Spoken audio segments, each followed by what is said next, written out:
Obrigada, presidente Jorge Viana.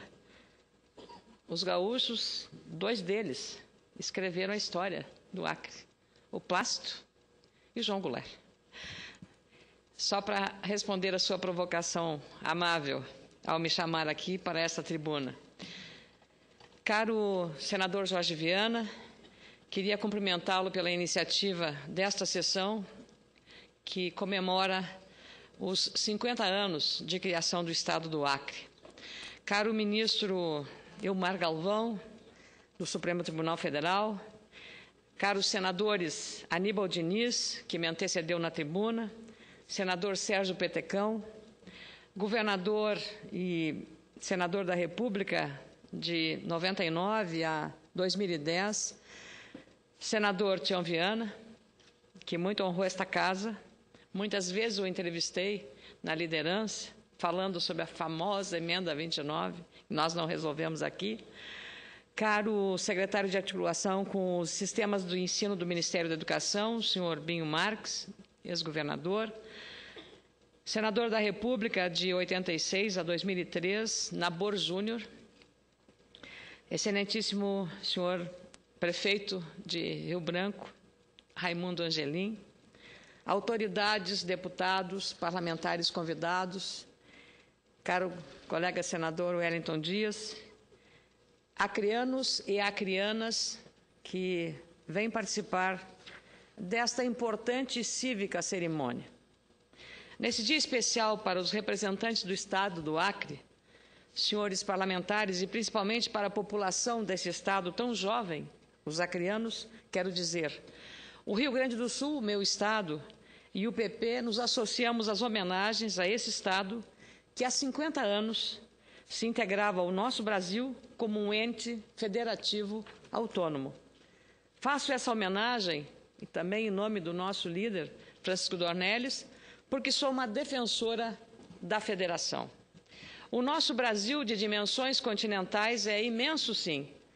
É diverso em seus sotaques, na sua gastronomia, nas suas festas e costumes, mas é um só. Como senadora que sou, eleita pelo voto dos gaúchos, estou aqui representando esse povo que também contribuiu para a criação do Estado do Acre. E essa diversidade foi vista com muita atenção por mim ao ouvir o hino do Estado do Acre, que é tão bonito e que é de um ritmo também, como definiu o senador Aníbal Diniz, marcando a diversidade cultural brasileira.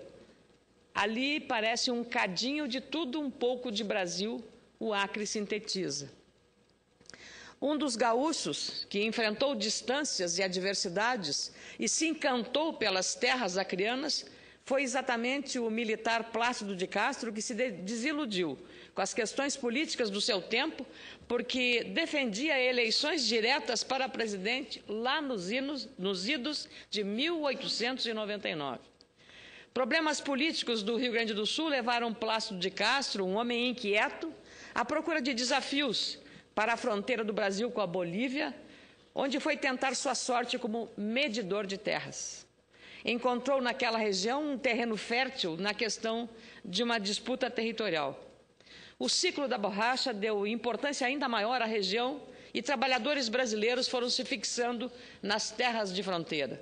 Não demorou muito para que os impasses de posse de terras iniciassem com a Bolívia, que alegava a invasão por parte dos brasileiros. Os seringueiros, que foram para a região representando todas as partes do Brasil, resolveram decretar independência, criando o Estado do Acre em 1899, que foi mais tarde dissolvido por tropas do próprio governo brasileiro. Plácido de Castro, corajosamente, resolveu agir. A experiência militar que trouxera dos confrontos do Sul ajudou o gaúcho a reunir combatentes e um movimento armado iniciou-se pela posse da região. Sucessivas batalhas pareciam apenas ensaios para uma revolução final, envolvendo mais de 30 mil homens liderados por Plácido de Castro, que venceu tropas bolivianas e proclamou definitivamente o Estado independente do Acre. Plácido se tornou, com isso, o presidente do novo país.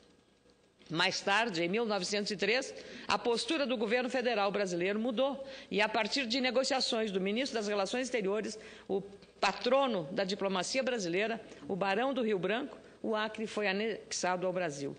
O território brasileiro, o Acre, foi elevado à condição de Estado no dia 15 de junho de 1962 pelo então presidente, o gaúcho João Goulart.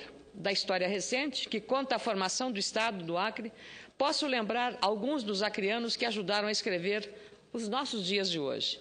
Um Estado que reuniu brasileiros de diferentes pontos do nosso país, com o primeiro objetivo de extrair a borracha. Hoje tem representantes em diversos setores da sociedade. Lembro aqui um dos filhos ilustres da cidade de Chapuri, militar e político de destaque, meu amigo, ex-ministro, ex-senador Jarbas Passarinho. Ex-ministro do Trabalho, da Educação e da Previdência Social durante o regime militar e depois ministro da Justiça do período democrático. Da política, vou para a medicina. Adib Domingos Jatene, acreano, também de Chapuri, é médico, professor universitário e cientista, e já ocupou cargos públicos como secretário estadual de Saúde de São Paulo e ministro da Saúde dos governos Fernando Collor e Fernando Henrique Cardoso.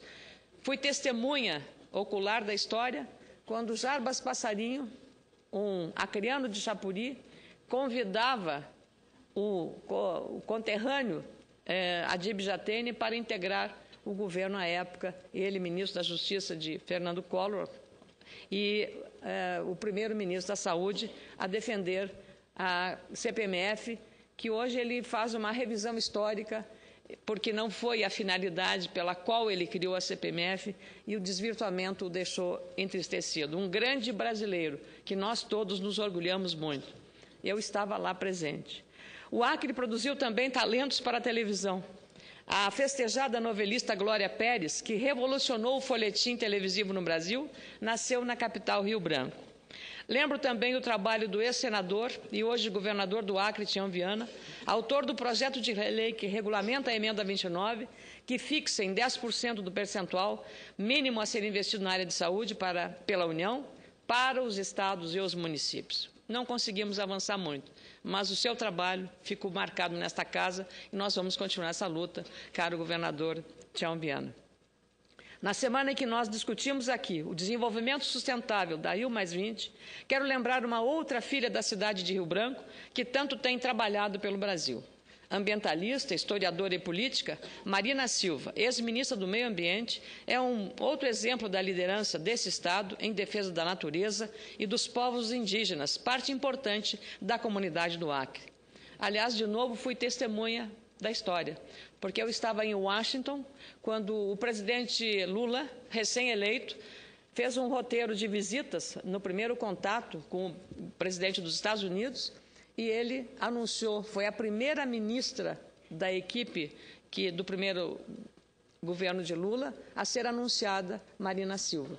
E ela, claro, foi um nome muito festejado pelo prestígio que desfrutava no cenário internacional na área ambiental. Algumas questões têm algumas divergências pelo radicalismo da ministra Marina Silva, pela forma como ela encaminhou a questão do Código Florestal, não tendo digamos, eu diria uma atenção e um respeito ao relator do Código, o deputado Aldo Rebelo.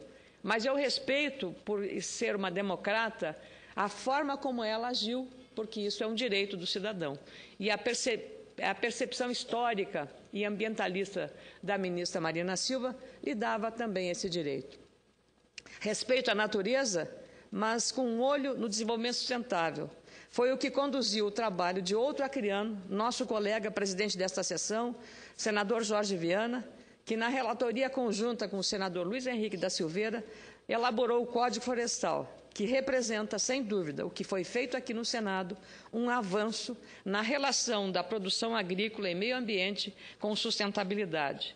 Como um dos estados da região amazônica, o Acre tem papel relevante no equilíbrio da região, que representa o pulmão do planeta. O respeito ao meio ambiente, aliado ao aumento da produção agrícola, é um dos principais desafios da humanidade. E quando se fala da região amazônica, o valor desse equilíbrio é ainda maior. E o Acre é um dos estados que possui o histórico mais relevante em ações de programas para a sustentabilidade. Destaco aqui o Programa de Desenvolvimento Sustentável do Acre, já considerado pelo Banco Interamericano de Desenvolvimento como um modelo para outros países.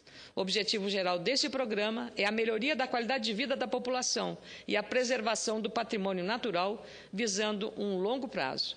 A política florestal foi fortalecida, houve aumento de manejo florestal e de unidades de conservação e florestas públicas. Os produtores rurais receberam ajuda técnica para diminuir queimadas e facilitar o escoamento da produção. Estado e sociedade e governos trabalham juntos na gestão dos recursos naturais, sem resultar em prejuízos para famílias que dependem da agricultura para viver e sobreviver. Houve a redução de custos de transporte e o aumento do acesso à energia elétrica. Ou seja, a simplicidade e a importância do trabalho agrícola está muito bem representada nessa região tão próspera e com uma história tão bonita, tão jovem sendo. O Brasil cresce e tem estados como o do Acre, não apenas um pulmão verde, as raízes brasileiras, mas a representação do quanto é importante trabalhar pelo equilíbrio entre a natureza e o homem, o desenvolvimento das cidades e a manutenção das raízes de um povo na área rural. Em tempos de Rio+20, vale dizer que o Acre não é tão distante assim. Se olharmos com a visão ambientalista, o Acre é o centro do planeta. Muito obrigada.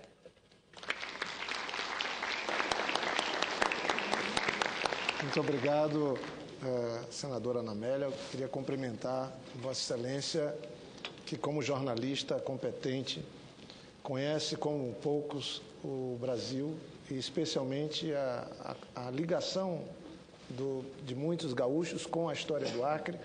E é uma honra para nós, acreanos, recebermos aqui no seu discurso, numa sessão especial, já que Vossa Excelência também é uma das mais atuantes senadoras dessa casa. Me ajudou muito na condução de um debate muito difícil, que envolve tantos interesses como o Código Florestal, nos ajudou na solução, sempre pensando no Brasil.